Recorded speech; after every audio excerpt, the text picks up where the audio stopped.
Okay. Okay, so we're calling to order the Commission of Human Rights. And it's July 19th, 2021, and the time is 6:34 p.m. So we have to do a roll call. And just to let everyone know, Ali Sunar is not present. She's our secretary. So Kirsten Pyers decided that she would be kind enough to take the minutes for the meeting. So when I call your name, just say here. Kristen? Here. Roberto? Oh, you have to unmute. Present. Steve? Steve's here. Vinian? I'm here. Oh, And- okay. I was just going to send you a message. I don't need to. Sorry, he was coming on the side. I was pushing record, and I'm Jill Haru. So I am here. So if we could all unmute and stand for the Pledge of Allegiance, that would be glorious. Okay. I pledge allegiance To the to flag the flag of the United of the States of United States of America, America and to the republic for which it stands, one nation, under God, indivisible, with liberty and justice for all. Okay. So I just want to confirm that everybody has received the minutes for the June meeting. And if you are in agreement with them, then just say yes when I call your name. Kristen? Yes. Steve? Yes. Roberto? Oh, Roberto's missing in action. Vinian? Yes. Okay, we'll come back and get Roberto's when he, oh, there he is. Roberto, can you just unmute and verify that you received the minutes and that you I did are receive the okay? minutes, yes. Okay, and I also do, Jill Haru. The next thing on agenda is to, I know Kristen wanted to say thank you to Kevin for hosting the Firecracker Festival. Kristen, do you want to talk a little bit about, you are a representative there, if you want to talk a little bit about what you did and how Sure. you feel like the event went? Yeah, no, I think I was really impressed with, Kevin and Sue and the Parks and Recs department. I think they did a great job. Everything really, came up. It happened so fast and so quickly. I think it was a great little event to kind of, get people back into the mojo, into the move, and, people of the town getting to get acquainted with each other. And it was just a really nice event. Unfortunately, there was a lot of, unexpected cancellations at the end, but it didn't really seem to affect anything. I think, people still had a good time. People were, I think, just being able to get out. And so for our table, which I think most of you know, is we did a Kindness Rocks event. So in quotations, and it was rock painting, and it was all donated rocks and paints and brushes that people had donated to us. And it was a really great turnout. I think, the kids really enjoyed it. The parents enjoyed it, adults and kids alike. And, really my message was just to, and our message was just to kind of promote and, just spread kindness, to be, be kind, and positive words and positive, just a positive vibe altogether. So I thought it was a great event. And, I was happy. We were able to pass out a few of, our brochures. So when we did get some responses and some feedback from that as well.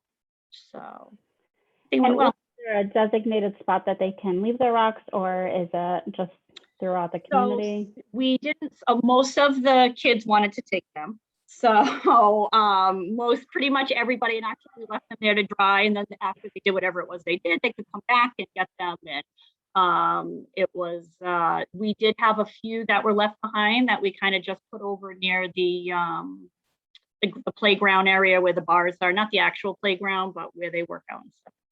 So yeah, it was fun. It was really great, actually, just to see people mingling. And, and the other thing is there was people from a lot of other towns that were there too. Which was nice. So it was a great group of people. So I'm sorry. And that's going to be ongoing, that we can pick up rocks, leave drop rocks and all that, correct? That was discussed with Kevin prior? No, we didn't go down that, we didn't go that far in the direction of that, but I don't think that would be a bad thing that Okay. we could, look at. I know there was some people in town before that started that initiative where, just on their own. So that might be something fun that we could even consider down the road too. And I know that we have spoken to Kevin. We would love to do more collaborations with him. Kristen has a great idea. So, in the effort of trying to do more community, gatherings, groups and things like that, we had spoken about, and I had thrown out there, maybe doing like a movie night at the park, one of the parks. I have access to a popcorn machine as well as a cotton candy machine. And doing a movie with the kids that kind of celebrates inclusivity, whatever it be, about. There's so many movies that are out there, kids movies, with messages. So I actually spoke to a Board of Health member. You do not have to be, from what I'm understanding, you don't have to be serve safe for popcorn and cotton candy, but I will further inquire about that. In order to have an event like that, though, you do have to have access to bathroom and some type of hand washing station. So I did mention it to Kevin, and I told him that I would be bringing it back to you guys and we would talk about it to see if that's something that everybody would be interested in. And then I would follow up with the Parks and Recs after that. So I don't know what people. Thank you so much, Kristen, for all of your hard work and dedication to this. We really appreciate it. Yeah, no, my pleasure. It was good. And, I think for, starting, with the children and, just making it a family event and just trying to bring people together is a good start.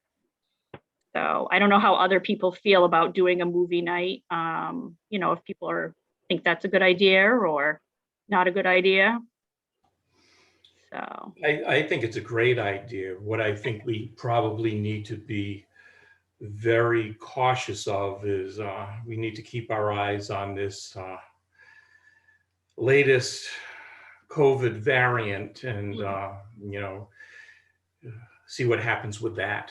Right. Apparently it's getting larger faster than anybody expected. So, obviously if there's something that needs to be done about it, or, all events like that, can't take place, it'll be up to the state or the town or whatever. Right, the Board of Health, right. The Board of Health, sure.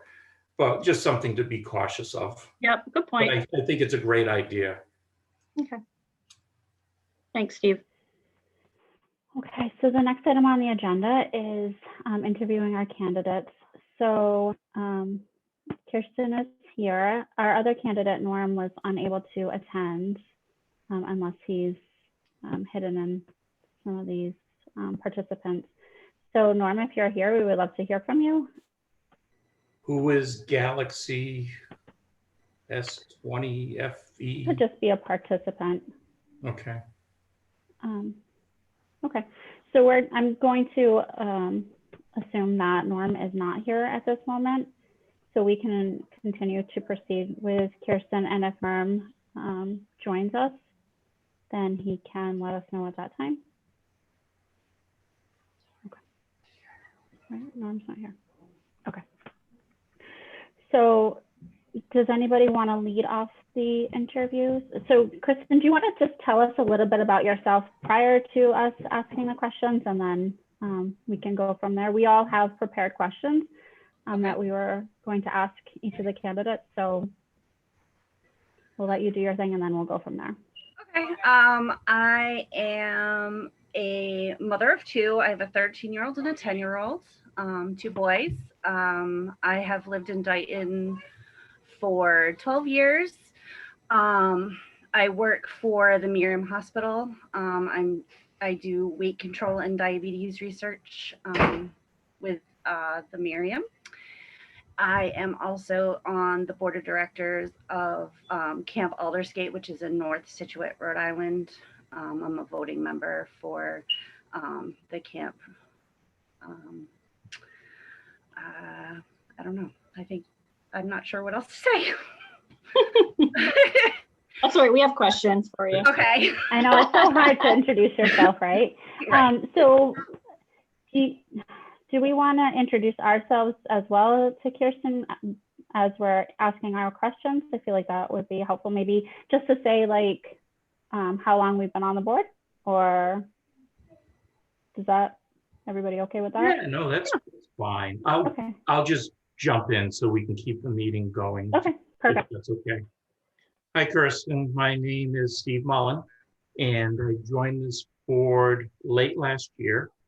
I think it's important to have a commission like this in every community so that, you know, we can help promote human rights, equality, inclusivity, and that's the primary reason why I joined. A great group of people on the team. They want to really make progress in all the areas I just mentioned. And, you know, we want to get into the education part of it as well.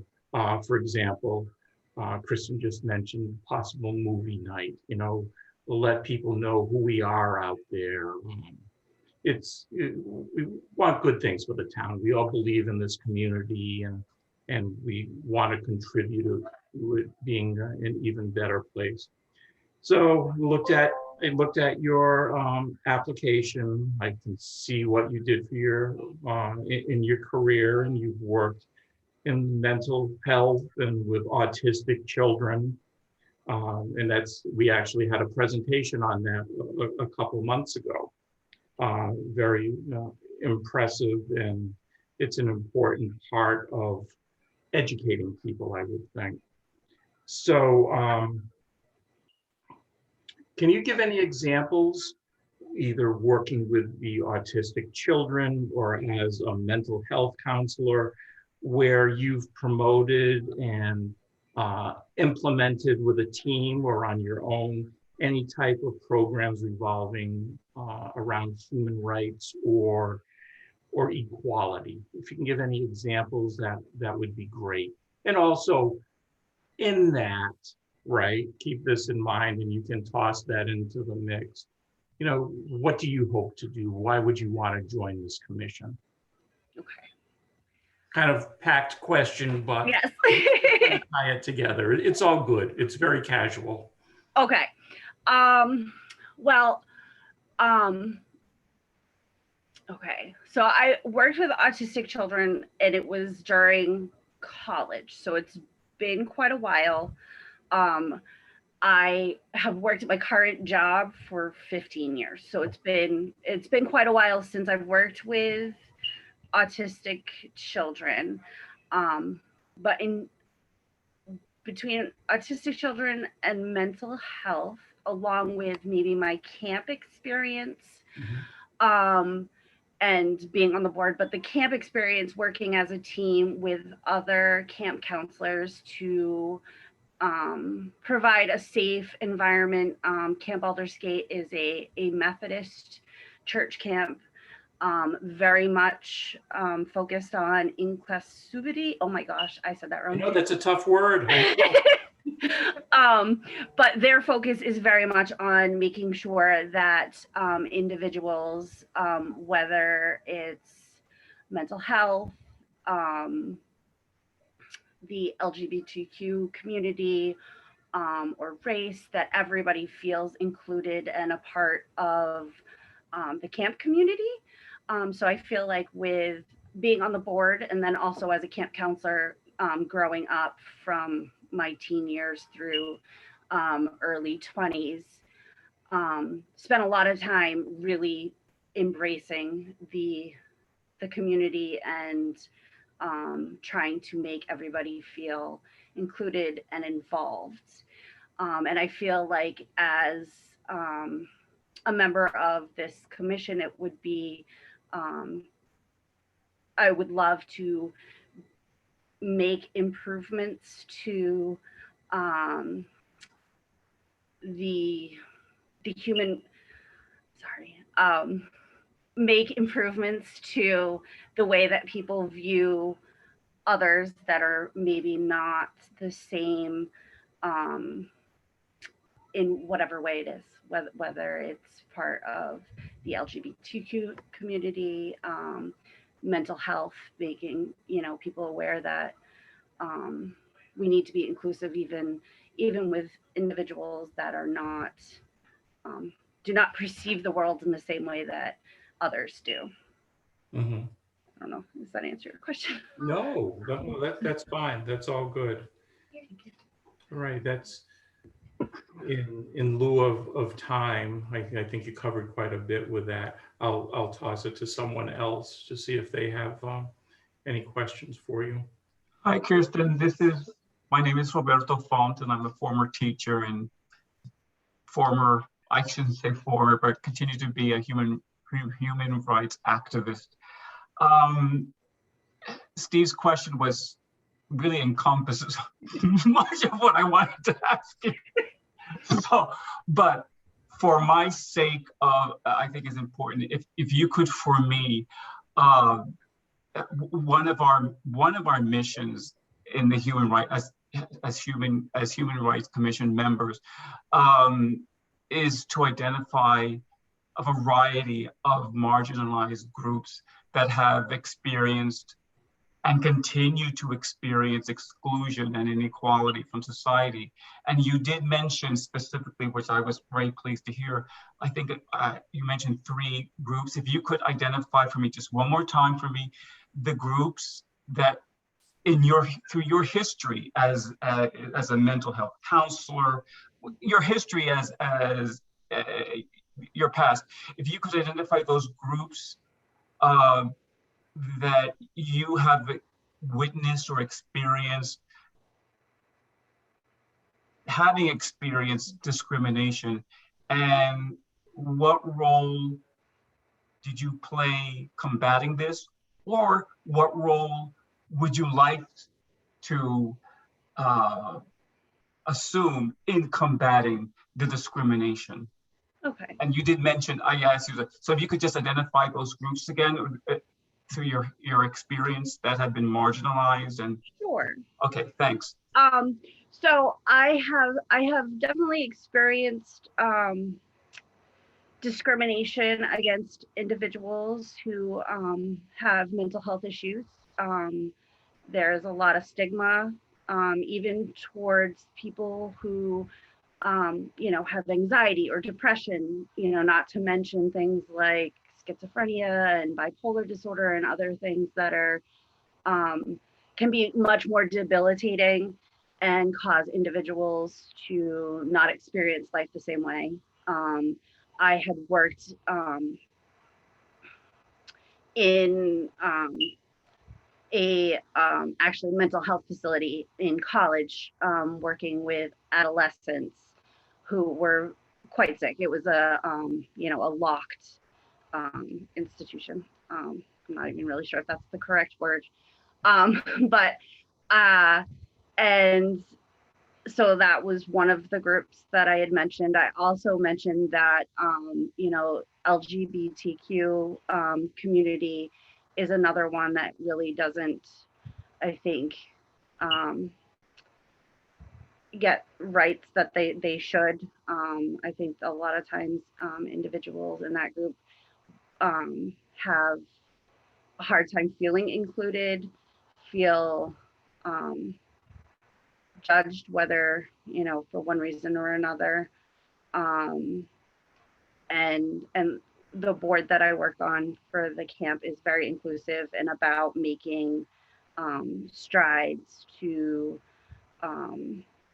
make that part of the Methodist and the camp community feel included. And oh my goodness. And then race is another one that definitely does divide individuals. And I think it's probably going back to camp again. It was a very diverse community. And it was always about trying to make people feel included and educate individuals about different ethnicities and different traditions and that kind of thing. I don't know if that completely answers your question. Nope, you did. Thank you.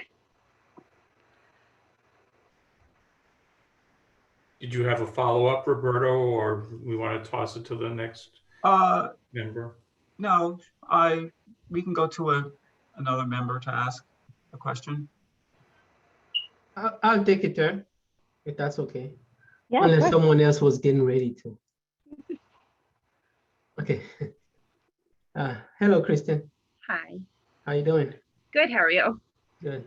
Oh, I'm Vignon Usa, and I've only been serving in this committee for a few months. Actually, I started somewhere at the beginning of this year. All right. So as a starter, I think the first thing that maybe I should acknowledge is the fact that you are volunteering for this position already sort of suggests something already about you. And so it's not meant to be a place where we maybe try to pin you down and try to get you to tell the truth and all that. That's really isn't what's happening here. I think what we are hoping to do is basically have an opportunity to kind of remind ourselves while we are invested in this activity. All right. So, having said that, one of the things that I've been thinking about quite lately is I've been trying to challenge myself to actually listen to other people's whose views I would often dismissed. And that has been, I would say, pretty tough because it's really difficult to resist the urge to, either shut them up or not listen. And so naturally what came out for me is this fundamental question, which is, why is diversity important? Right. So I feel like for a lot of people, it's kind of one of those hot, thing that everybody should just say yes, regardless of whether or not they agree. But I think that we can have a valid intellectual conversation where we get to articulate, soundly, why is diversity important in your view, or why is it not important? And that's also could be a valid answer as far as I'm concerned. I feel like diversity is important because camaraderie between individuals that are not the same helps. I'm sorry, that is my dog. Helps to promote a stronger community within the town, and helps move things forward in a way that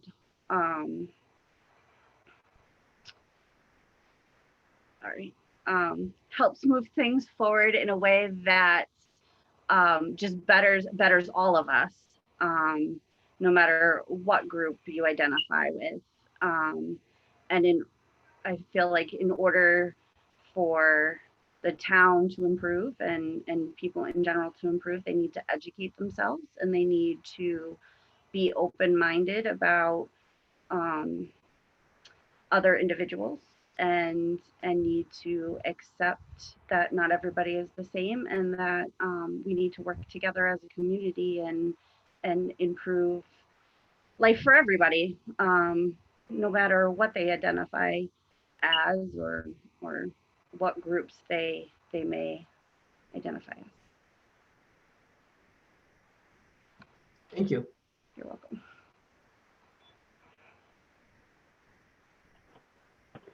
So in the interest of time, I'll just ask one of my questions. But like Kristen was talking about earlier, we're trying to get more into the community. We're trying to reach more people so that they know about us.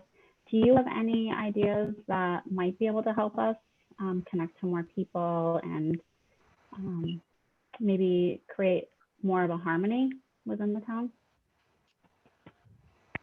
I think events like the kindness rock painting events, things that maybe are have some amount of lesson or education involved, but not like getting a large group of people out there, a very broad type of activity or event, like you were talking about the movie nights, that kind of thing, where it gets a broad group of individuals out there and hopefully communing together and learning that really honestly we're all human and there isn't as big of a difference as maybe some people feel there is, and just kind of getting out there in just the public, other events around town, that kind of thing.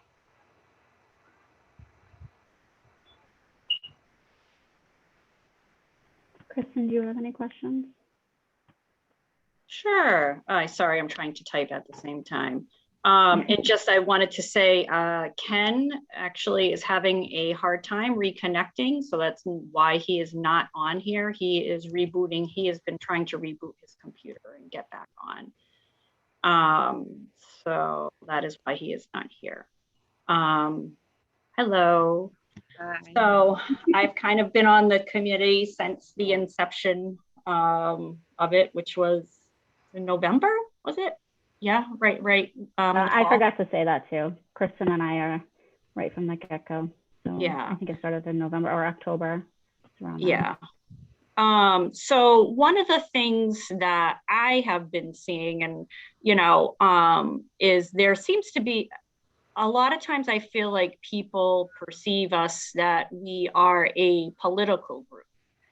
And so I was kind of wondering what your thoughts are, is do you perceive this, commission as a political group or as something that is not political?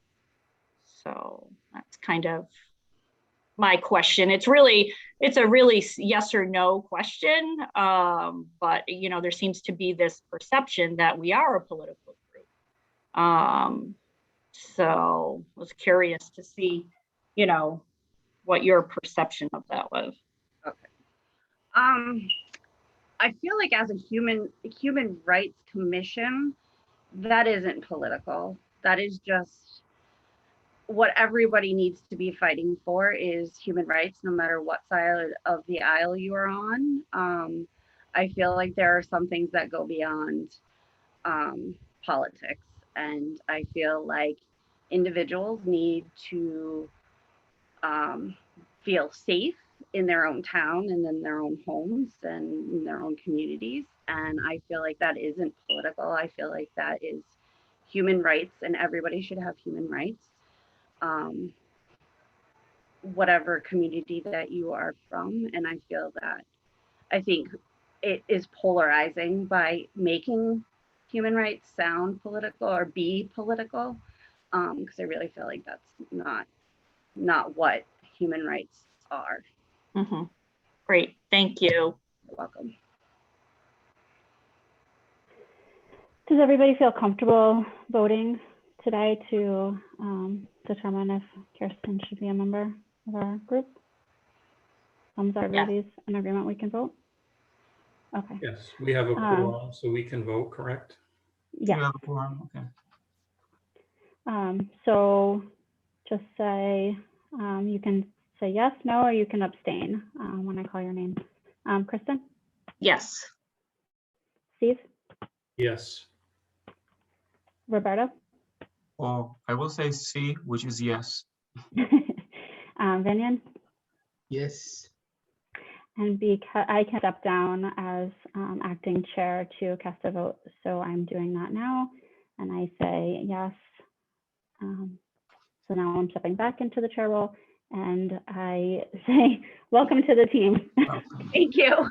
So we're making that at 703 is our decision regarding Kirsten. Is it Kirsten or Kirsten? I didn't even ask you. I It's apologize. Kirsten.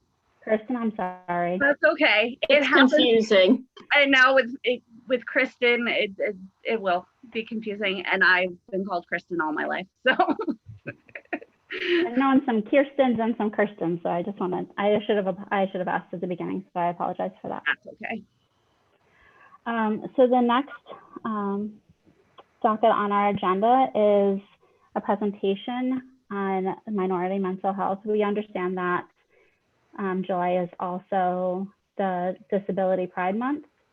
So we want to recognize that, but we do have Melissa Costa here. She is a supervisor for the Department of Mental Health out of the New Bedford office. She has been a clinician for, oh geez, Melissa, I don't want to date you. It's been a long time. So Melissa and I know each other personally. It just as a transparency.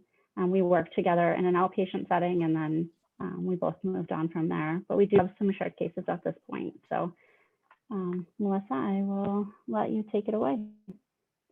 Thank you, Jill. So I'm going to go to screen share.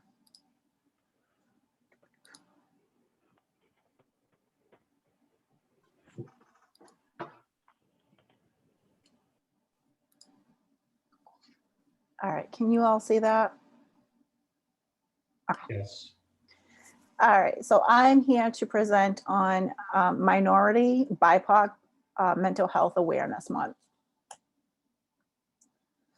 So while everyone, all colors, everyone is affected by stigma, no one wants to say, I'm not in control of my mind. No one wants to say the person I love is in control of their mind. But people of color really don't want to say it because we already feel stigmatized by virtue of skin color or eye shape or accent. And we don't want any more reasons for anyone to say, you're not good enough. That is by B.B. Moore Campbell, who is actually, she was an American author, journalist, teacher, and mental health advocate who worked tirelessly to shed light on mental health needs of the Black community and other represented communities. B.B. Moore Campbell struggled to support her daughter who battled with mental illness and a system that prevented her daughter from getting help and support. She founded NAMI Inglewood in a predominantly Black neighborhood to create a space that was safe for Black people to talk about mental health concerns. She is actually the founder of the Minority Mental Health Awareness. So July was designated as Minority Mental Health Awareness Month in 2008. She passed away in 2006, but because of her advocacy and going to DC, Congress, what's the word I'm looking for? Recognized Minority Mental Health Awareness in 2008 to bring awareness to the unique struggles that underrepresented groups face in regard to mental illness in the United States. In 2020, Mental Health America recognized the power of language and changed it to BIPOC, which stands for Black, Indigenous, People of Color Mental Health Awareness Month. We do that because it's about putting person first language. We don't refer to people as schizophrenic. We refer to a person with schizophrenia. We don't, refer to people as, oh, the bipolar. It's the person with bipolar disorder. So that's that person first language. It more fairly represents the population that we're talking about, because unfortunately minority still infers inferiority when we talk about minority groups. And it perpetuates negative stereotypes. So really, I'm really big on the power of language. And so when we know better, we say better, we do better. So just recognizing the language that we use. And so who am I, right? Like, who is this person that came to speak with you today? These are a couple of my favorite pictures of me and my family and who I am. So I, like Joe said, am a licensed independent clinical social worker with over 15 years of experience. That's kind of sort of dating myself, but then some, of working with children, youth, families, and adults in a variety of settings. I earned my bachelor's degree in sociology, social services from the University of Massachusetts, Dartmouth, and my master's in social work from Boston University, where my major was clinical practice with a certification in macro practice. I've also recently completed an advanced certification in child and adolescent trauma from Rhode Island College School of Social Work.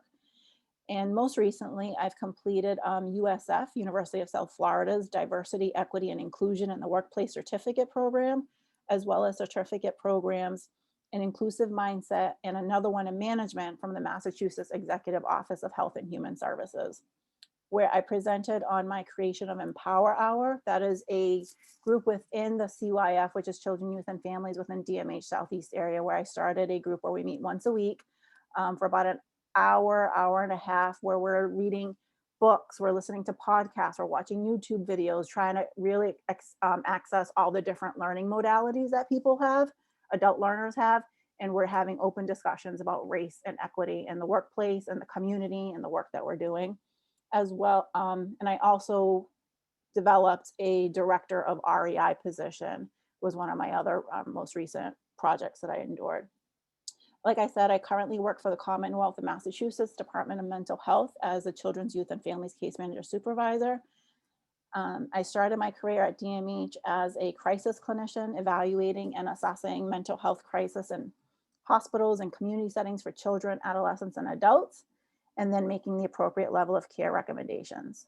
I also currently practice private outpatient counseling. I also worked for North Star Learning Centers as the inaugural diversion and assistance clinician with the New Bedford Police Department for 3 years, where I participated in ride-along activity with police officers, assessing for mental health crisis and substance use, while offering recommendations to the police and communities regarding local resources and referrals.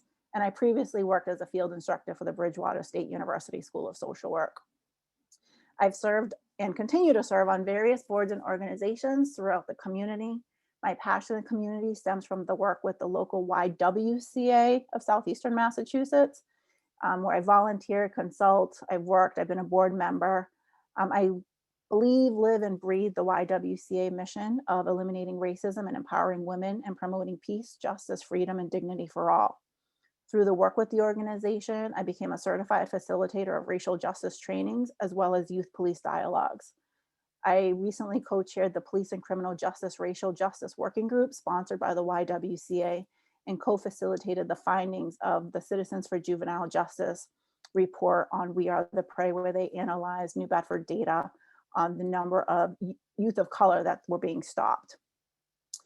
I'm also a member of the Massachusetts Juvenile Detention Alternative Initiative, JDAI, where I am the chair of Seeing Red, which is racial and ethnic disparities. I'm also a member of the Greater New Bedford Suicide Prevention Coalition, the Community Crisis Intervention Team, and the Waterfront Historic Area League. And I presented at a number of conferences throughout the nation, but of all the work that I've done, as you can see through my pictures, my number one job is parenting my 2 children, JL and Cameron. These fine young adults are currently attending their local state university. They're gainfully employed and volunteer in numerous activities and organizations throughout the community. I enjoy spending time with my children, my dog Nala, isn't she so cute? And traveling. And I enjoy going for walks and runs. And I've recently taken up yoga, where today I touched my toes. Can we just like put a shout out for that? And nothing like cuddling with a good book. So that's a little bit of who I am. And so now I want to find out, who do we have in the room? So when you think about how you describe yourself to people, right? You know, sometimes we think about our name, we think about our gender, our race, ethnicity, abilities, education, profession, faith, religious affiliation, any number of things. So if we can take a quick minute to just kind of let me know who you all are. Melissa, there's a lot of us in the room. I think it'll take a long time. All right. So could I do an annotation? Let me see. Sure. I think we can do an annotation. So if everybody goes up to their view options, you can do an annotate, and maybe click an annotation that like a stamp. So you go to the annotation, you can click a stamp, and then maybe click what you feel like, if somebody asks you who you are, like what you identify with the most. Is that like an option? Sure. Okay.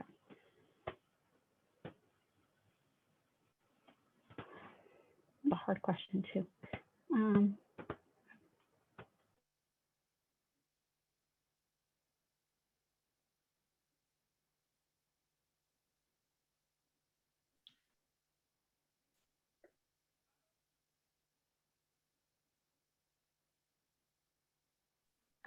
I'm confused. It's okay. Maybe skip this. Sorry. Sorry, Melissa, Melissa, it's you're doing a beautiful, great job. I'm clearly incompetent. Am I supposed to put something next to this? Can you, if you can fill out words next to it, like you I put think mother, there's right? just so many of us. I think that Oh, it'll is just that take me? a lot of time. That's you, Kristen. No, that was me, Oh, The other. that was Kirsten. Kirsten. Oh my gosh. Sounds Well, good. I'm We might have to speaking- just move on past this one. I appreciate your slide, but I don't know if it's going to work. I say, you know, when I say my name, Roberto, oh boy, Latino, yes. Ethnicity, yes. Latino, speak Spanish, yes. So yes, I just give my name. My race and ethnicity is it? It's in my name. So, Con mucho gusto conocerte. igualmente, ¿de dónde eres? A mi familia de Puerto Rico. Yo también soy de Puerto Rico. ¿Qué pueblo? Ah, Aguadilla. Aguadilla. Yo Sí. nací en Filadelfia, pero me creí en Santurce. Oh, okay. So, oh, you see? Name, gender, race, ethnicity, all there, you know? Somos bellos. And right, we don't always know based off of how people appear, you know, what their ethnicity or background, right? My maiden name is Ortega. That might be a Ortega, little bit yeah. more of a ringer than, you know, what was my married name that I kept for my children's sake. Aguadilla. Oh, who's oh my gosh. My favorite composer from Puerto Rico. It'll come to me. So I think with this, we probably need to skip this part and just continue on, just due to the time constraints. But it looks like it would be a good thing to do. But we also do have members of the public who aren't on the commission who are on the call as well. Okay. All right, so let's move on. All right, so when we think about minority mental health awareness or BIPOC mental health awareness, I want to just take us back. Jill, is there any way we can erase those, the mother and the heart? Okay. If we can just take a moment and kind of step back to 2020. So if you recall, back on March 10th of 2020, Massachusetts issued a state of emergency due to COVID-19, right? The whole country and the state went into lockdown. So if you think back, on February 23rd, Ahmaud Arbery was brutally murdered, but the nation didn't become aware until May 6th. We also had on March 13th, Breonna Taylor was murdered by Louisville PD, but the nation didn't become aware until May 15th. And then on May 25th, the nation watched as George Floyd was murdered by Minneapolis PD. So as you can see, in a matter of 19 days, less than 3 weeks, we heard of 3 brutal murders that were in our Black community, which then led to the summer of 2020 protests. There are estimates upwards of over 10,000, almost 11,000 that were happening nationwide and even worldwide. And so when we think about the current racial climate, also due to the COVID, we also started to see an uptick in the Asian American and Pacific Islander hate crimes. Over 3,800 were reported in less than a year's time. We also see the increased frequency and acceptability of these racially motivated crimes. And also, when we think about mental health, studies show that 20 to 25% of all 911 calls for service have an underlying mental illness issue. Mental illness was involved in 25% of police shootings last year, to which it tends to average right around 1,000 every year of death by police. And approximately 80% of incarcerated have at least one diagnosable mental health condition. And I'm giving you these stats just to kind of get you to start to critically think about how BIPOC populations and mental health kind of go hand in hand. And also looking that in 2012, youth of color made up 33% of the population in Massachusetts, but yet 67% of the incarcerated youth. Now, if we're also saying that 67% of the incarcerated youth, but then we're also saying that 80% of them have at least one diagnosable mental health illness, you can see how hand in hand it goes. So the prevalence of mental health conditions, nearly 1 in 5 American adults will have at least one diagnosable mental health condition in any given year. and 46% of Americans will meet the criteria for a diagnosable mental health condition sometime in their life. And half of those will develop the condition by the age of 14. So this graph here also, if you look at, just the overall 18% of the population, which is 44 million, suffer from a mental health diagnosis. And then when we break it down by the race and the ethnicity, we can definitely see how much more prevalent it is, especially in our population of color.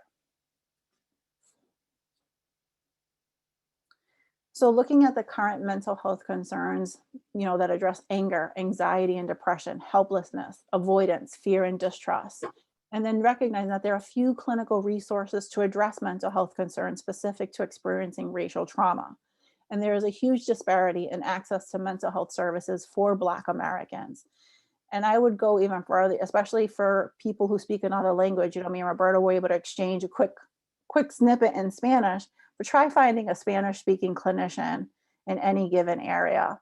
It is extremely difficult. This is a great book, Michelle Alexander's The New Jim Crow, which really looks at the disparities in the, looking at school to prison pipeline as well as mass incarceration. And so this quote is just, every system of injustice depends on the silence, paralysis, confusion, and cooperation of those it seeks to eliminate or control. We must do what is required of all liberation struggles, educate ourselves and others, speak unpopular truths, provide support for those who have been harmed, and organize against the systems that seek to oppress, control, and divide us. This is all of our work to do. And so I just want to kind of give a quick background on racial trauma.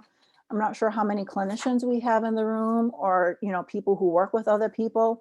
When we think about racial trauma, we're talking about the physical, emotional, and psychological pain associated with personally experiencing or witnessing racism or discrimination.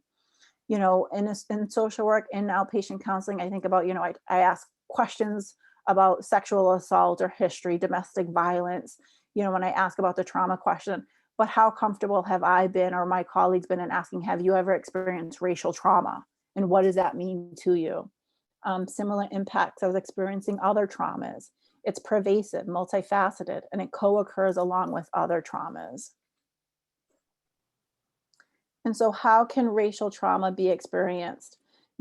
Race-related life events, being pulled over by the police, or getting a loan denial. In 2016, Massachusetts, of their 86 of the 351 cities, not a single home loan was made to a Black or Latino buyer. I don't know what the numbers are for Dayton. I'm sure you all could kind of look that up. But in 2015, 5% of white applicants were denied, compared with 18% of Black applicants. When we look at microaggressions, there is a YouTube link. Let's see here. It literally is about a minute and a half. Can you guys see that? Yes. No. Oh, yeah.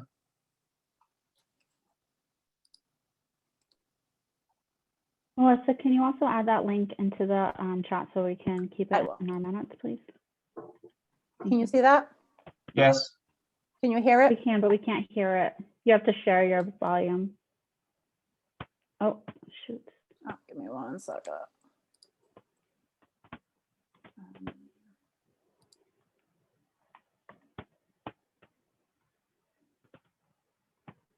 All right, I'll just drop the link in the.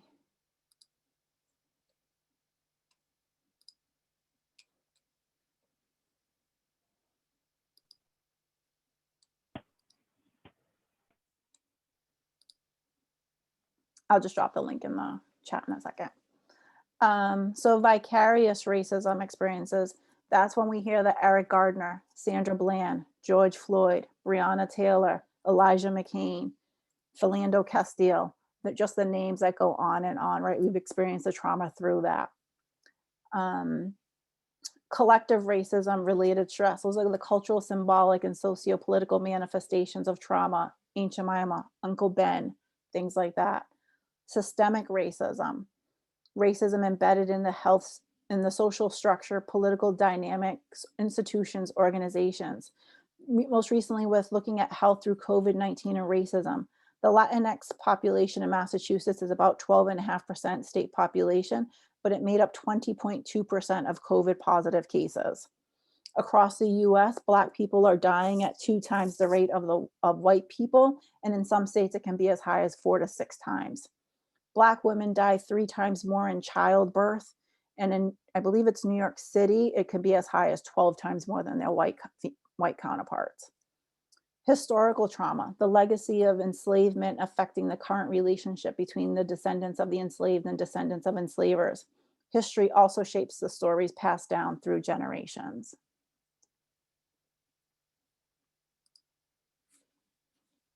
So just looking at the impacts of racial trauma, mental health, it lowers self-esteem, perceptions of academic success or future success, greater depression, anxiety, aggression, intrusive thoughts, nightmares, hypervigilance, avoidance, numbness, difficulty concentrating, increased substance use and abuse. Sounds like a lot of the same things that we hear through other forms of trauma. Physiological health, the somatic symptoms, the migraines, the nausea, the body aches, hypertension, cardiovascular and respiratory concerns. And then relational concerns, going back again to that distrust and fear, withdrawing from the community or from others.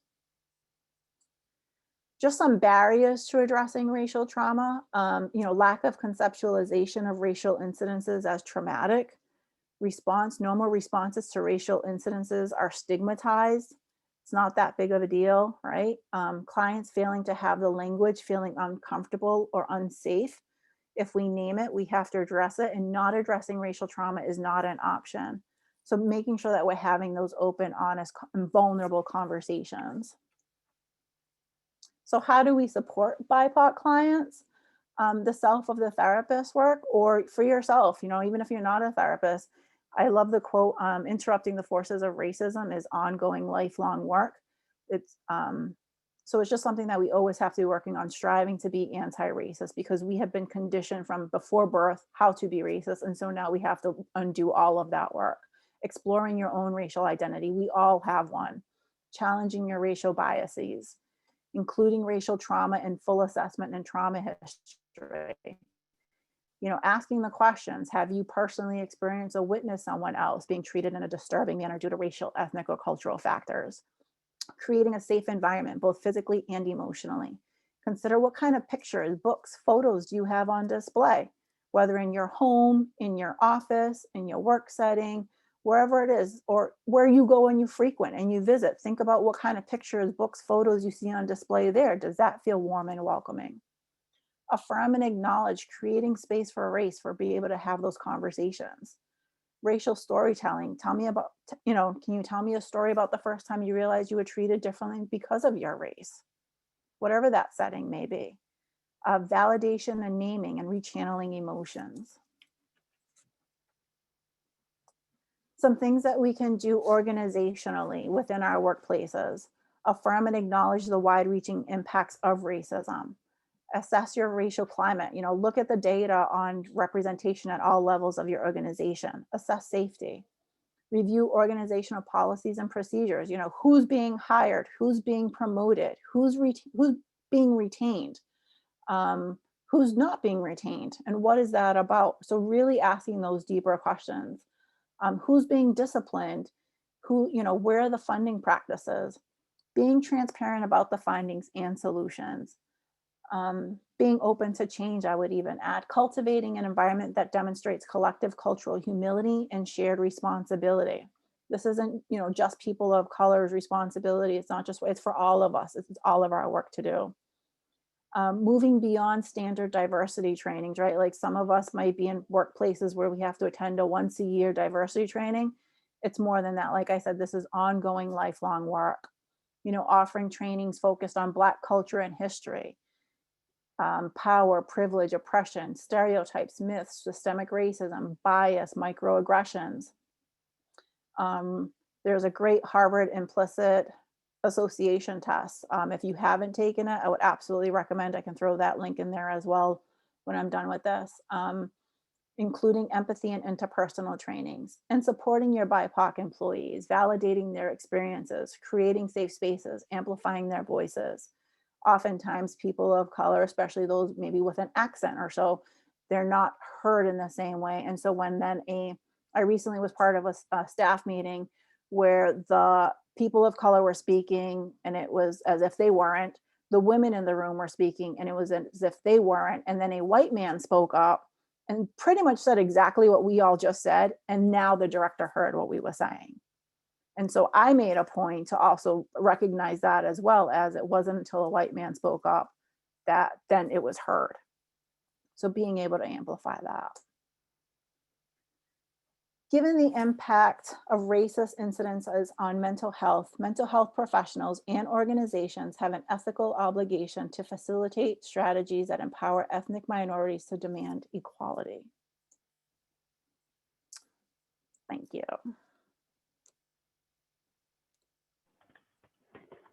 Does anybody have any questions or anything that they would want to share? I know that it's not technically listed as public input, but I think that it's I think it's okay because it's part of the presentation too.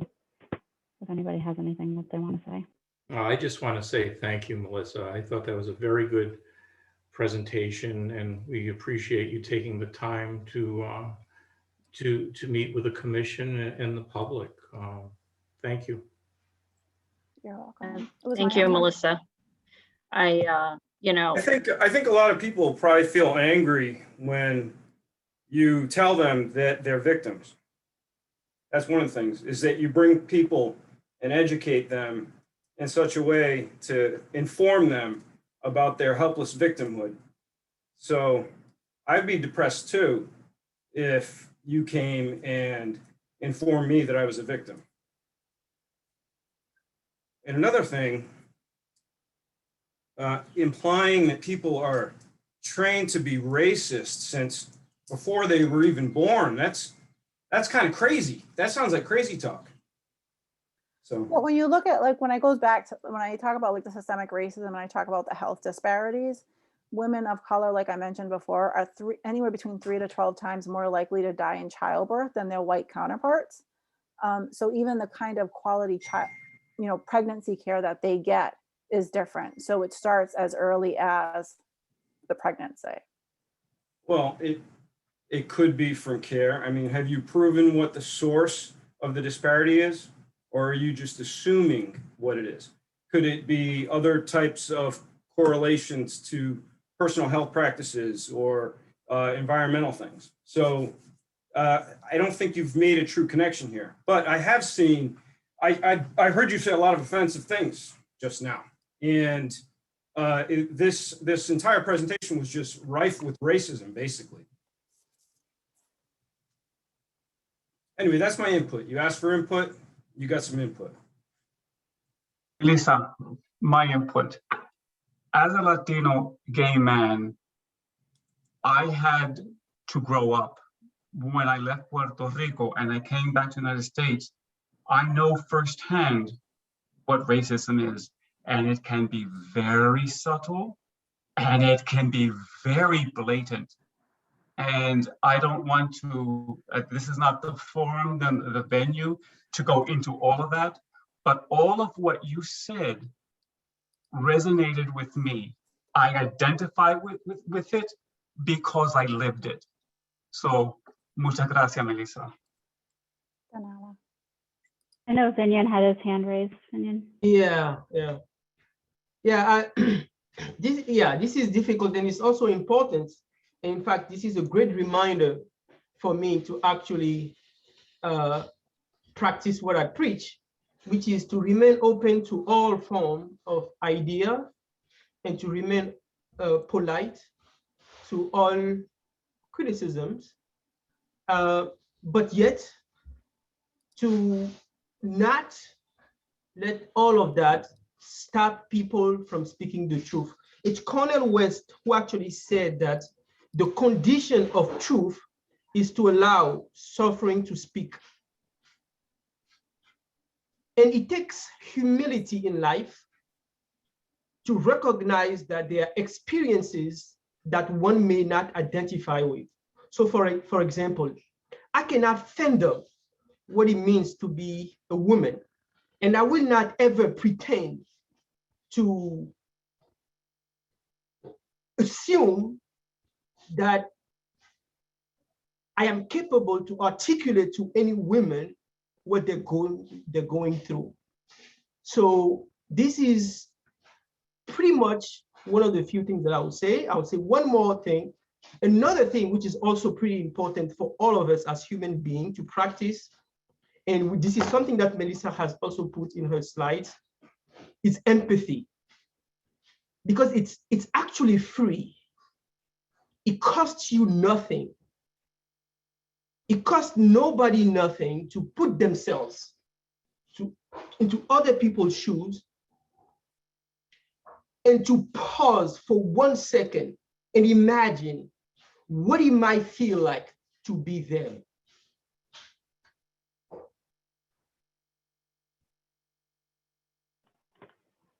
Kristen also has her hand raised. Okay. Do I need to take my hand down? I'm not good at this. Where are you, Melissa? There you are. No, I just wanted to say thank you. You know, from a personal standpoint, for me, and I actually got a little bit choked up listening to it because I have a mental illness, and I'm very open about it, and I talk about it because mental illness and awareness in this country, I mean, you guys know, I don't need to tell you, we don't have enough in America, period.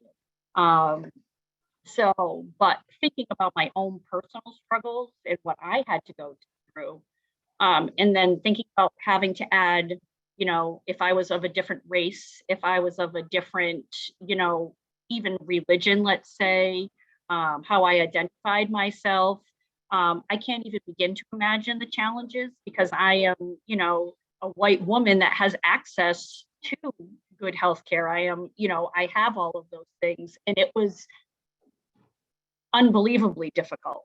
You know, so to add those things, I can't even begin, like Vinian was just saying, to imagine the barriers and the challenges. And like, thank God for people like you and Jill and for all the other social workers out there that are working to help this population.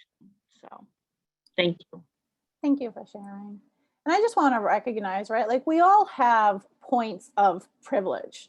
You know, for some reason, privilege has become this like dirty, bad word. But we all need to recognize, like I recognize that, you know, I have 2 legs that work on a regular basis, right? So I don't, you know, so I have particular physical abilities, you know, whether it's our skin color, our gender. And that's why I kind of went back, when I want to go back to, you know, when I think about that slide that we weren't able to really participate in, you know, but to recognize that we all have different points and intersectionalities of privilege, and then others where we are on the marginalized, on the oppressed side of things.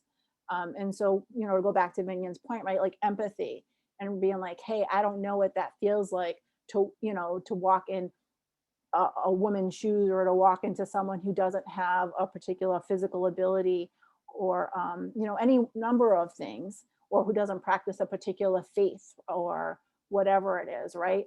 So just making sure that, you know, empathy, like Vinian said, is free. It goes a long way. Doesn't cost us anything except some kindness and an open mind. And unfortunately, not everyone has that. And hope, you know, my hope and goal is that in time, people will start to recognize that. So I will keep doing this work and standing up for those who can't stand up for themselves and speak for those who can't speak for themselves. Thank you, Melissa. We really appreciate you coming on. Thank you so much for having me. So the next thing on the agenda was to review our budget approval. Have fun. Bye, guys. Thank you. Bye. So with Ken not being here to discuss the budget. I think he's back, Jill. Is he back? I thought I saw him pop up. I guess not. He can hear us via phone, but I don't know. Let me see if he can actually converse back. Let's see. I thought I saw him pop up, but I guess not. Ken, are you present? Okay. Can somebody motion to skip this item on the agenda? Yes, I motion that we postpone the discussion on the budget until Ken can meet with us again, hopefully next month. Okay. Can Kristen somebody second seconds that. Okay. I'm gonna do a roll call and just say yes or no or abstain. Vinyan, do you also approve? You have to verbally do it. Can you unmute? Sorry. Sorry about that. Yes, I approve. Roberto? Yes. And I'll step down as chair. So I also say yes. And I'm stepping back up as chair. And then, okay, so it's passed. We're going to skip the budget approval, and that was passed at 7:39. So the next item is the logo contest. So there is a Human Rights Commission email address, which I will put into the chat. We are doing a logo contest. So if anybody is interested, adults, doesn't matter to us, you can submit your design and drawing to the email address, and then we will, have we talked about how we would vote on that? Has anybody talked about that? So I think my personal views right now is that we should get them all in. We can maybe review them at a meeting and go through that way so that it's open to the public. They can also have a say into what they feel like represents our community. Yeah, I think that's great. Yep. And one of the thoughts I had was maybe, getting them all in, like you said, and then maybe narrowing it down to, a handful. And then, as we grow and, I was able to collect some email addresses and such from the Firecracker Festival. So as we start to grow, we can have, the community vote or what have you out of those three. So it's kind of, all encompassing. I don't know, just an idea. And Can I ask a question? Is the community aware of the logo? I don't know how, or of the contest. How is it? So that was our flyer that Kirsten had made for the Firecracker Festival. It was submitted onto that, and then I know that we were going to ask Ken again to see if we could possibly have a Facebook page for us so that we could get it out that way. So I think right now we're just trying word of mouth, hoping that the community town page will also post it on theirs that we're looking for this. Okay. Does anybody have, Kristen, on the pamphlet that stated the date of submissions? Say that again. Was the date of submission due by? Did we have that on the? We didn't come up with a specific date. I don't have a specific date on the flyer at this point. No, I mean, we can. I feel like we should identify that so that we can move forward.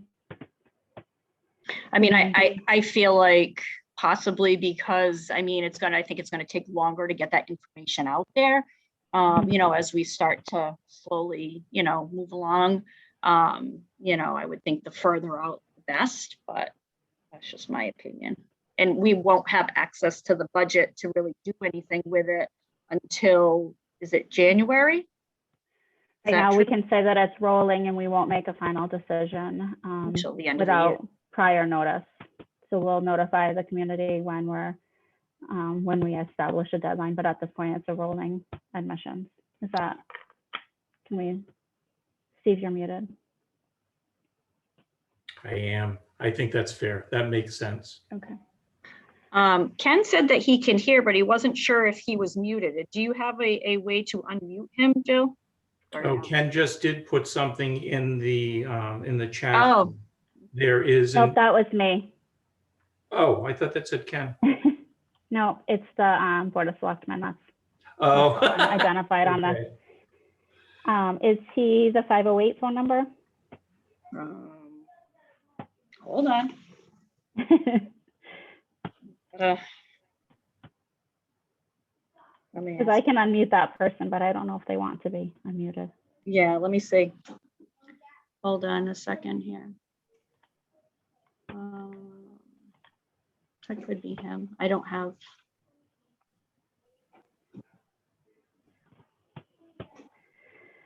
Yeah, 37513. That's him. Yep. Okay. All right. I'm trying. I don't know if it'll allow me. It's not going to allow me to do it because this is a Board of Selectmen Okay. Zoom name. Apologize for that. So we have to identify a new chairperson.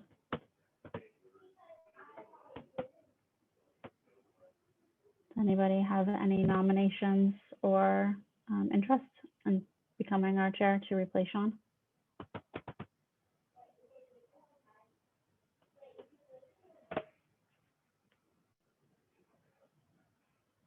Everybody goes very silent at this point.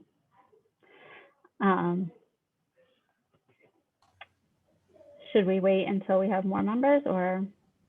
That was going to be my suggestion. We can, you know, I can make a motion to postpone this until we have a full board. If everybody feels like that's the best direction, I think it would be best if we get all 9 members, you know, on board. Do you want me to make a motion for that? Steve also unmuted, so I don't know if he had I anything do. to say. Yes. Okay. Steve? Yes. Yes, I agree with that. Okay. All right. So I'll make a motion to postpone this appointment of new chair until we have all of our board members. And we need Assigned. a second. Oh, sorry. I'm supposed to be typing while I'm talking. This is, Oh. oh boy. Roberto, did you second that? Yes, I will second it. Yes, Oh, all right. I thought that you had agreed with her, so I did I apologize. initially. So now I officially second that motion. Okay, so I'm gonna call on everybody to also vote. Steve, Yes. Avinion? Yes. Okay, and I'll step down as chair. I say yes, and the motion is passed at 7:46. So the last part is open discussion and the public input. So open discussion, I know that we wanted to talk more about the Facebook page, but due to Ken not being present, that is not an option now either.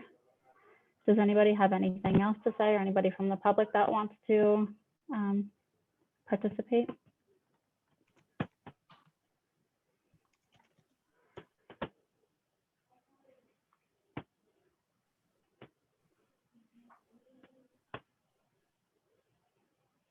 We have a lot of participants today, so that's really nice to see. So if any of you have anything that you would like to say or ask us, we would love to have your input.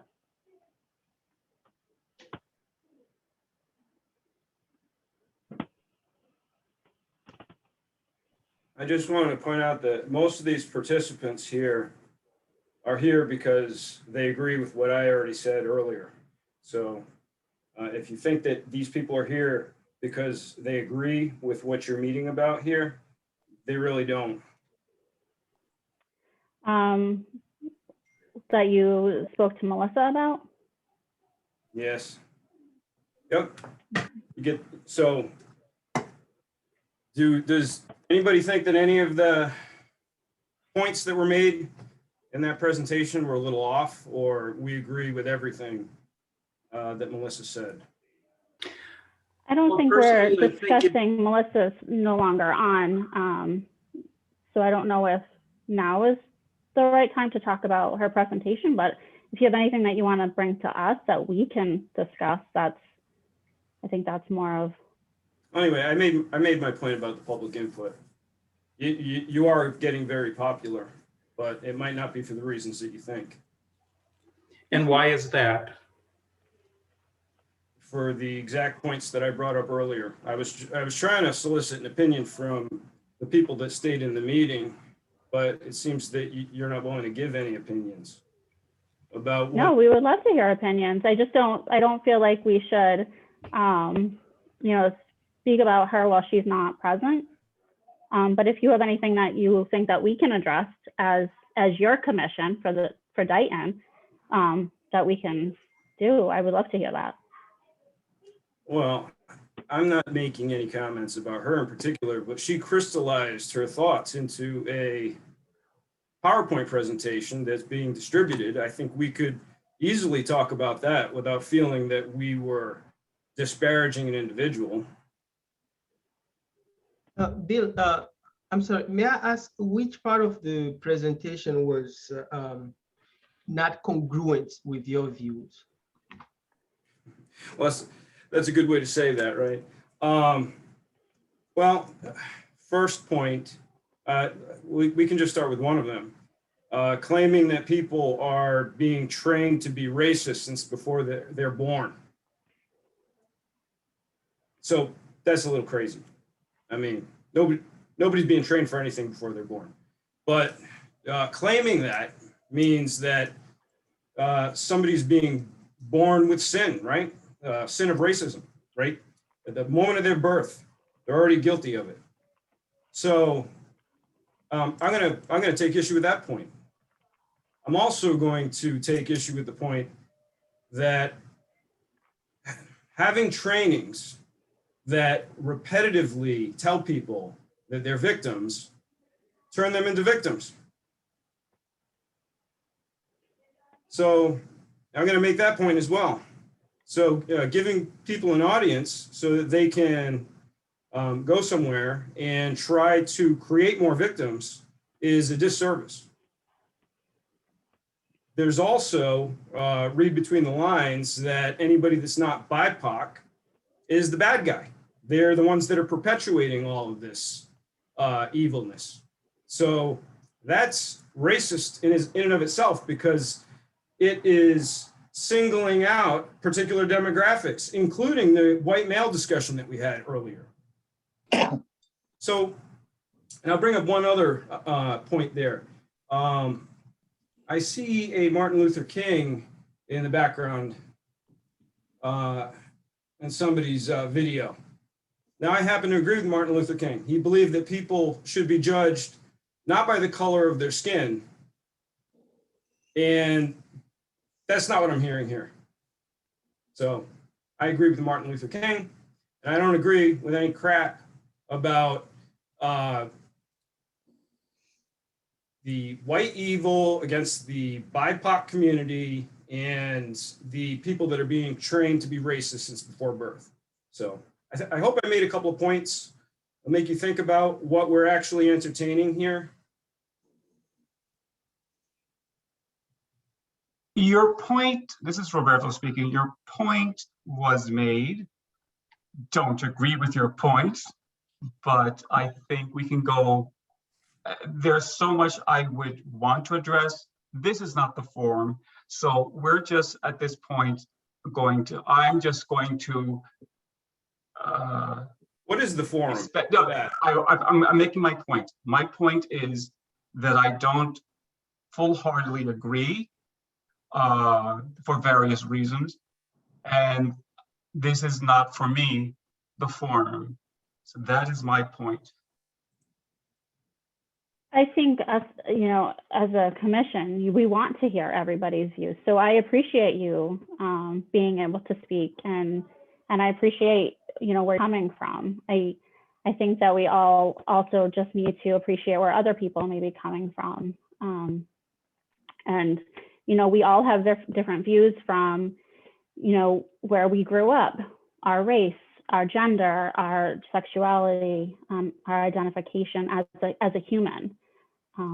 So I don't think that we're discrediting your emotions that you felt. And I really appreciate you sharing with us how you felt. But we also want to be aware of, how we as a community continue to build inclusivity, because that is our mission. That's our goal, is that we want everybody to have a voice. We don't want it to just be, the white population. We don't want it to just be the Black population. We don't want it to be the gay population. We want everybody to feel like they're part of this. and we all do have, we all were brought up differently. So what was accepted in my house may not have been accepted in other people's houses. Socioeconomic class has a lot to do with things and our views. So I appreciate you coming on it and saying how you feel. And I think, being humans, we have the right to agree and to disagree and to be civil to each other. Well, maybe one of these times we can get some actual opinions. I mean, you can't all have. I would love opinions. People can share. People are chatting their opinions. We have people that are willing to chat in the. Yeah, I will try to be brief. Also, I think everybody spoke very well, and the current chair, the acting chair, said, it's important for everybody to be heard. The one thing that you have to remember, and I know this from experience, being born in West Africa and having lived on 3 continents, there's a lot of diversity in humanity. There's a whole lot of diversity out there. So it is important to remain open-minded and to listen to other people because they may have something to contribute to us. The other thing that I want to also maybe mention in terms of diversity, why is diversity important? Well, look around, it's all around you. Even nature is insisting for diversity, right? What happens if you try to have children in family? They come out not well, right? The whole principle of genetics is to maximize diversity. That's what nature itself is telling you. So one way for all of us to grow as a race, as the human race, is to maximize on our potential. And what is that potential? That potential itself is diversity.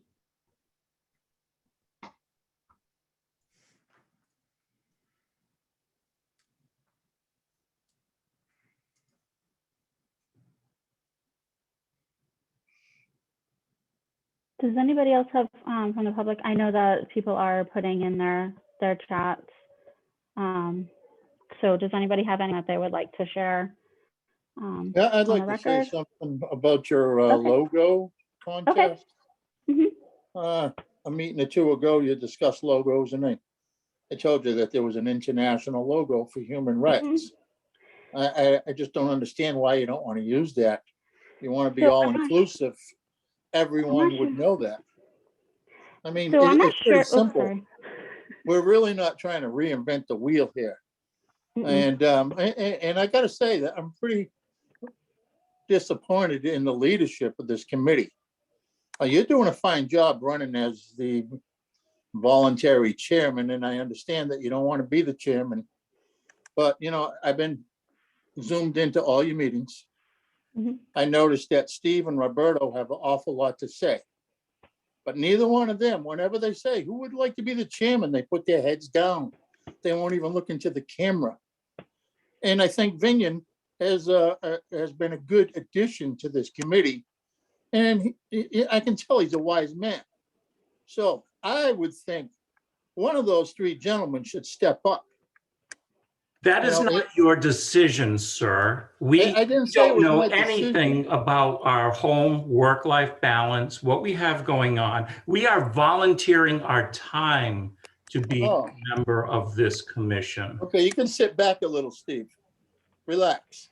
Take it easy. No, I just want to make sure you can see me. Relax. That I put my head down, sir. You do. You put your head down. Well, you don't put your face on camera. No. And I just watched myself. I feel like this is not. I watched myself. My head was not down. So nor am I shying away. And I don't want to get into this. This is not the forum. I liked very much what Vinyan said. That this Me too. I like Vinyan. I'm still speaking, please. Please do not interrupt me. I feel like we all just need to make sure that we're being respectful of each other. Yes, but I have also learned my history and my experience has been that when I am interrupted, there is a trigger. And I don't know if it's because I am a visual reminder of my ethnicity. Now, this is something I have been told. So when I'm speaking, I do not wish to be interrupted. So I have to applaud Vinian for what you said, that diversity is unavoidable. When we look at what is happening in our world, our demographics, diversity is inevitable. We're no longer different isolated races, but we are, there is a commingling. There is a mix as an artist would take different colors and blend them. That is what this nation is becoming. And I'm looking forward to this. I think this is what makes this country potentially beautiful. And so, Vinian, thank you. I thought what you had said was beautifully articulated. And so with that, I yield the floor. And if anyone else wishes to speak, I will not interrupt. I want to address the flag. So, Mr. Woods, I appreciate you bringing that up. I know that we had looked at that and it had the bird on it. We all loved it. I'm not sure if you remember during that meeting, we had talked about putting a flag at different parks. So Mr. Mello was on it, Kevin Mello, correct? Kevin Mello, the parks. I believe his name is Kevin Mello. He's from the Parks Department. No, it's Kevin Smith. I apologize. Sorry. Thank you. Kevin Smith was on, and he actually was the one that recommended us to have a town one that was created by someone in the town. So that was why we had kind of gone through that. And then we wanted our own logo just to identify who we are as a town, because what is across the nation isn't always what's prevalent here.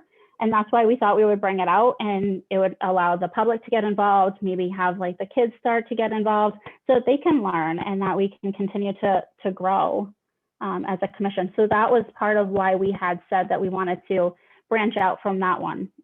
So I just wanted to make sure that we addressed that. We didn't forget, we appreciated your input about that, but it was something that was suggested to us by Kevin. Okay, I don't think Kevin has the authority to hang any flags in any parks, but. Right, it was his suggestion, so we were trying to honor, because we were going to have to say, yeah. No, so we were just trying to bring it into the community to make it more of something like us, you know. So that was why we had considered that. And just to follow up on the earlier discussion, what I'd like to mention, we still have some openings on this commission, and this is a great turnout today from the public. You know, more than welcome applicants that can join, that would be willing to join this commission and help us grow. So, you know, if anybody feels like they would like to be part of this, please feel free. You know, help us help the town. They could even be the chairman. And if they would like to be the chairman, they could. If somebody wants to. All right. How about you, Does Vinian? anybody else? I think Vinian make a good one. I know, I keep trying. He's very busy. Hey, just somebody make a He's motion. busy guy. Thank you for the vote of confidence, Robert. I appreciate it. You're doing a good job, Vinian. Right on. Does anybody else have anything else that they would like to add into this at this moment? Okay. Make a motion. So, to a what? You can mute me now. You can mute yourself. I don't enjoy muting people if I don't have to. I don't think I've done it yet. So we have to schedule our next meeting. So typically we are the first Tuesday of the month. I'm just trying to pull that up. So So the first Tuesday of the month would The be on 3rd. August 3rd. Is it? Yeah, the 3rd. So I know that's very close to me. Would prefer to keep it at that time as long as everybody's okay with that. It's a set time and day, so we don't have to motion if everybody's in agreement. So our next meeting will be on August 3rd at 6:30. We are appreciative of the community, whether you agree with us or not. We want you to be here because it's your town too, and your voice is just as important as anybody that has been an active board member. So we really do want you here. I appreciate Mr. Mello coming on and feeling free enough to, speak his truths and, try to commemorate whatever the month is. So, we did Autism Awareness Month. We did the Minority Mental Health. We did one around Asian, the Asian population. So the Asian American. So we did Juneteenth. So we try to accompany, we try to match the month for whatever it's celebrated. And that is how the discussions are made. If anybody, I haven't even checked to see what August is yet. But if anybody from the community knows and wants to run, we would love for you guys to come on and present to us and continue. We want to learn and grow, and that's what we're here for as well. So, okay. So just to Mr. confirm, Woods- Jill, sorry, August 3rd, correct? August 3rd, yes. Yes, ma'am. So if nobody has anything else to add, I think if somebody wants to motion to adjourn. Before you adjourn, young lady. Oh, yeah. Yes. Today's posting was actually not on the town's website or the agenda. I had to call the selectman's office to get it. It was nowhere on the website. So, and you've been pretty good about it in the past. It was submitted, so I can just follow up. I'm not sure. Yeah, it was submitted to the that, town clerk, but for some reason it never got on the website. Okay. I didn't It's check very it. hard to find on the website as well. I tried to find it one day just to see how Yeah, you go to accessible we government. were, and it's very hard. Yeah. Just click on government and then it'll say Yeah, board committees. Right. Yeah, I found it, but it takes a lot of work. And that's why we were trying to figure out if we can get like a Facebook page just so that it is accessible. Okay, well, you're starting to get a following here, so keep up the good work. Thank you, Mr. Woods. But yeah, thank you for letting me know and reaching out. And like I put the email address into the chat. So if anybody has anything that they want to share, whether they didn't feel comfortable during a public forum, you can email us. And either we can address it personally, or if it's something that you feel like needs to be addressed during a meeting, I am willing to do that as well. So we can do that. Does anybody have anything else? No, thanks, Jill. Okay. I just need somebody to motion to adjourn. I can make a motion to adjourn. This is Kristen. And this is Steve, I second. Okay, so we need a running tally. Roberto? Yes, Vinyan? Yes. Okay, and I'll step down as acting chair. So I also agree, yes. And I'm back up to chair. So meeting is adjourned at 8:07 p.m. Thank you guys much. Thank you. Bye, thank you. Bye, thank you.